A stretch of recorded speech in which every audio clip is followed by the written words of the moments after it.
میں کچھ گھریلو زندگی کے بارے میں بات کر رہا تھا. یہ اتنا لمبا چوڑا مضمون ہے کہ اگر اس پر سارا سال بھی بولا جائے تو اس میں گنجائش بھی موجود ہے اور اس کی ضرورت بھی موجود ہے. میں آج ڈاکٹر دلدار صاحب ہیں ہمارے بڑے مہربان، وہ کپنگ کرتے ہیں، حجامہ جو میرے نبی کا طریقہ علاج ہے. تو وہ 1 مہینہ سوئٹزرلینڈ میں بیٹھتے ہیں اور 1 مہینہ یہاں پاکستان میں بیٹھتے ہیں. تو آج میں وہاں گیا تھا کپنگ کرانے، تو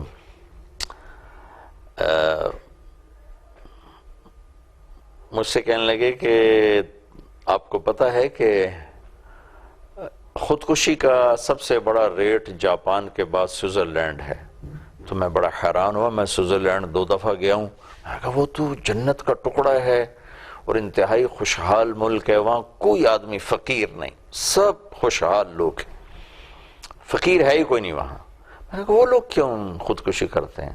تو انہوں نے مجھ سے فرمانے لگے کہ جی تنہائی ہے، تنہائی، اکیلا پن، کہ لڑکی کو خاوند نہیں ملتا، لڑکے کو بیوی نہیں ملتی، اولاد کو ماں باپ نہیں ملتے، ماں باپ کو اولاد نہیں ملتی. تو تنہا زندگی، اور اس تنہا زندگی کی وجہ سے، اور انسان تو تنہا رہ ہی نہیں سکتا، جانور تنہا نہیں رہ سکتا تو انسان کیسے؟ تو تنہائی ان کو کھاتی ہے اور پھر وہ خودکشیاں کرنے پر آتے ہیں. تو انسانی زندگی میں سب سے حسین رشتہ، سب سے حسین تعلق وہ خاوند اور بیوی کا ہے، جس کو اللہ نے اس مثال سے سمجھایا، ہن لباس لکم وانتم لباس لہن. وہ تمہارا لباس ہے.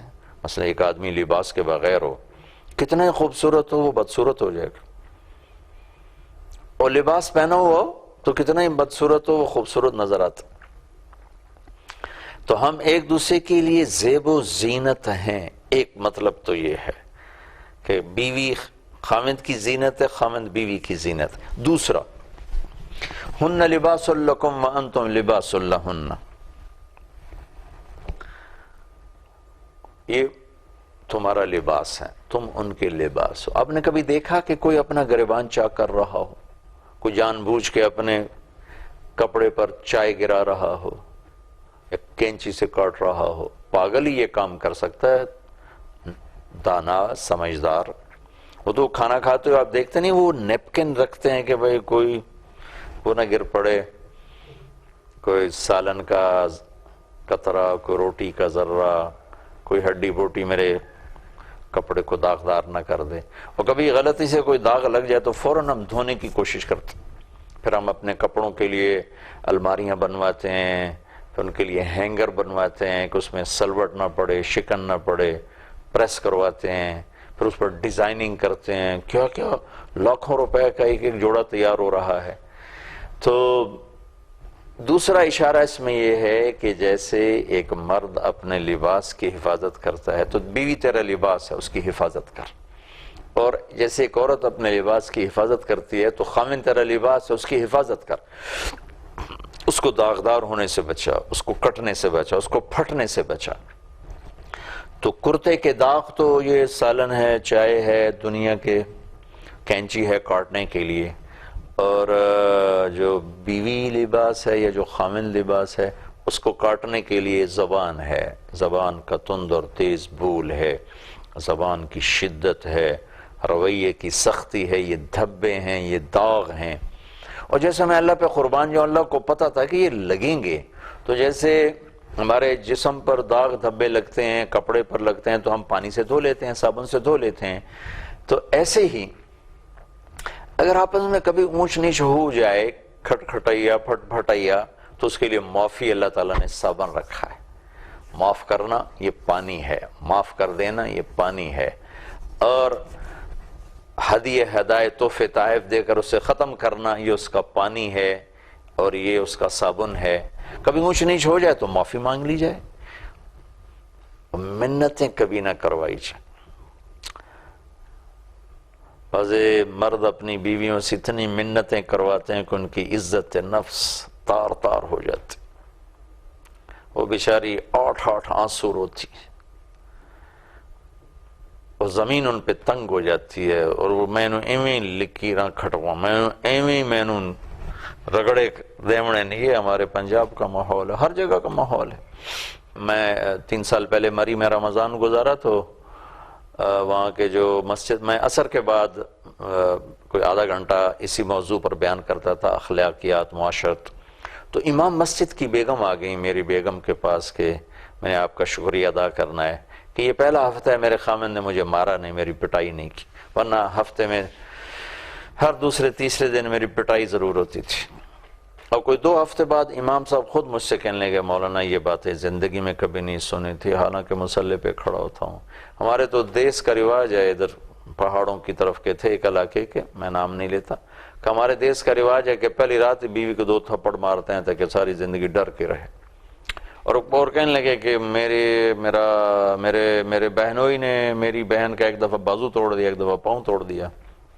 یہ سارا ہمارا ماحول ہے۔ لباس لکم وانتم لباس لہن، آپ اس مثال کی خوبصورتی دیکھیں۔ میں تو جب بھی کبھی اس پر غور کرتا ہوں تو مجھے اس کا مزہ آتا ہے اور اس کی میں حلاوت کو محسوس کرتا ہوں کہ لباس زینت کی چیز ہے۔ تو بیوی میرے لیے، میں بیوی کے لیے زینت کی چیز، میں لباس کو بچا کے رکھتا ہوں۔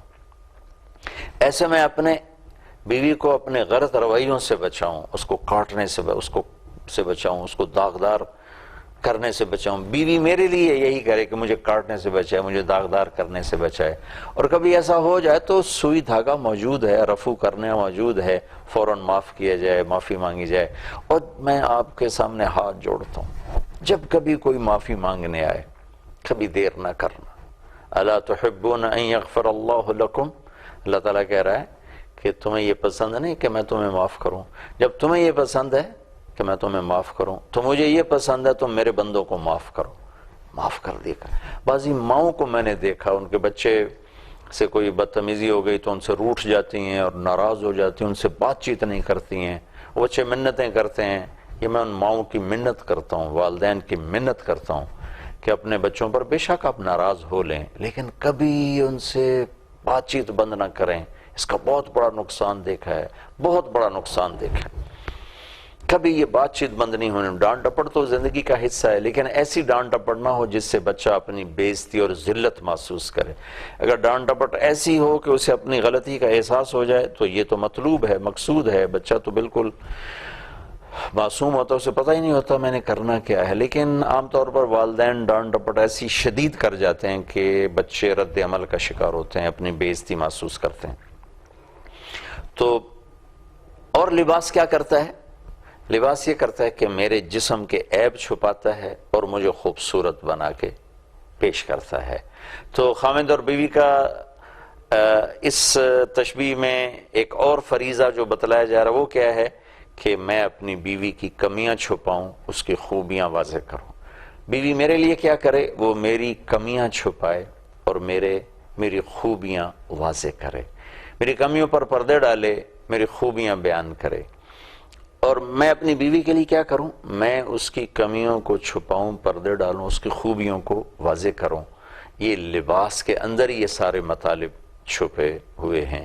جیسے ہم لباس کو محفوظ کر کے رکھتے ہیں، ایسی ہر وقت اس رشتے کی حفاظت کرنا کہ یہ رشتہ، اس میں کوئی پھٹن نہ ہو، یہ رشتہ ٹوٹ نہ پائے، اس میں نفرت نہ پیدا ہو۔ ایک مرتبہ حضرت ام سلمہ رضی اللہ تعالیٰ نے عرض کیا یا رسول اللہ، ایک عورت کے کئی نکاح ہو جاتے ہیں تو پھر آخرت میں وہ کس کے ساتھ ہوگی؟ تو اللہ کے نبی نے فرمایا ام سلمہ، اس کو اللہ تعالیٰ اختیار دے گا کہ تیری یہ 2 مردوں سے شادی ہوئی تھی یا 3 سے یا 4 سے تیری شادی ہوئی تھی، تو ان میں سے جو تجھے پسند ہے تو اسے اختیار کر لے۔ تو آپ نے فرمایا ام سلمہ، وہ خاتون جو سب سے زیادہ اس کے ساتھ اچھے اخلاق برتنے والا ہوگا وہ اسے اختیار کرے گی۔ پھر آپ نے فرمایا ام سلمہ، اچھے اخلاق دنیا اور آخرت کی ہر بھلائی لوٹ کے لے کے۔ تو میں یہ چند ایک باتیں اسی سلسلے میں میرے سامنے ذہن میں آئی تھیں، وہ آپ سے شیئر کر رہا ہوں۔ اس رشتے کو خوبصورت بنائیں، نہ آپس کی کھٹ پٹ سے اس کو خراب کریں، نہ اپنے والدین کی دخل اندازی سے اسے خراب کریں۔ میرے اوپر میرے والدین کا حق ہے، میری ذمہ میں ان کی خدمت کروں، لیکن اتنا حق نہیں ہے کہ وہ میرے اور میری بیوی کے تعلق کو خراب کرنا شروع کر دیں۔ بچی پر اس کے والدین کا حق ہے، لیکن اتنا حق نہیں ہے کہ وہ اس بچی کے خامد اور اس کی زندگی کو خراب کرنا شروع کر دیں۔ اس سے ہم اپنے ایک دوسرے کے معاون اور مددگار بنیں، نفرتوں کو مٹانے والے بنیں، محبتوں کو پھیلانے والے بنیں۔ نفرتیں بڑھانا، محبتیں گھٹانا، یہ زوال شدہ قوموں کے اخلاق ہیں۔ محبتیں بڑھانا، نفرتیں گھٹانا، یہ عالی مقام قوموں کا کام ہے۔ اللہ تعالیٰ مجھے آپ کو اس پر آنے کی توفیق عطا فرمائے۔ اب میری بات سن کے کوئی بیوی یہ نہ کہے دیکھا دیکھا اب مولوی صاحب کیا کہہ رہے تھے، اب تو خیال کر، اور خامند بیوی سے نہ کہے دیکھا دیکھا مولوی صاحب کیا کہہ رہے تھے، اب تو میرا خیال کر۔ خود سوچیں کہ اب میں آج سے اپنے خامند کے لیے کیا کر سکتی ہوں کہ میں اس کے دل کو لے لوں، اس کی خوشیاں خرید لوں، اور خامند یہ سوچے کہ میں اپنی بیوی کے لیے کیا کر سکتا ہوں، میں اس کے دل کو لے لوں، اس کی خوشیاں خرید لوں۔ میرے نبی نے فرمایا جب تم میں سے کوئی واپس آئے سفر سے تو اپنی بیوی کے لیے ضرور کوئی تحفہ لے کر آئے، اور کچھ نہیں تو کوئی پتھر ہی اٹھا کے لے آئے، مارنے کے لیے نہیں، تحفہ دینے کے لیے۔ بھائی کچھ نہیں جیب میں، چلو کوئی خوبصورت پتھر نظر آئے گا، میں بیگم تیرے لیے پتھر کا تحفہ لے کر آؤں، کہ ہدیہ تہادوا تحابوا، کہ میرے نبی کا فرمان ہے ہدیہ دو، اس سے محبت بڑھتی ہے، اس سے دل آدمی جیت لیتا ہے۔ تو اور ایسے ہی ایک اور چیز آخری میں اپنی بات ختم کرتا ہوں، انشاءاللہ کچھ اور باتیں ذہن میں آئیں گی تو بعد میں کہوں گا۔ اپنے گھر سے طنز کو ختم کر دیں، تانے کو ختم کر دیں، یہ اللہ کی قسم یہ آگ لگا دینے والی چیز ہے، طنز اور تانا۔ نہ اس کی ذات پر کوئی طنز ہو، نہ خامند بیوی کے ماں باپ بہن بھائیوں پر کوئی طنز کرے، نہ اس کی ذات پر، نہ بیوی اپنے خامند اور اس کے ماں باپ اور بہن بھائیوں پر طنز کرے۔ اس سے میں نے بڑے بڑے گھر اجڑتے دیکھے ہیں، اور اجاڑنے والی بھی یہی ہے اور آباد کرنے والی بھی یہی ہے۔ میرے نبی نے حضرت معاذ سے فرمایا تھا معاذ تمہیں سارے دین کا خلاصہ بتاؤں، کہ جی کیا، تو آپ نے یوں کیا تھا، پھر کہا کف ھذا، اے معاذ اس زبان کو قابو میں رکھنا، سارا دین ہاتھ میں آ جائے گا۔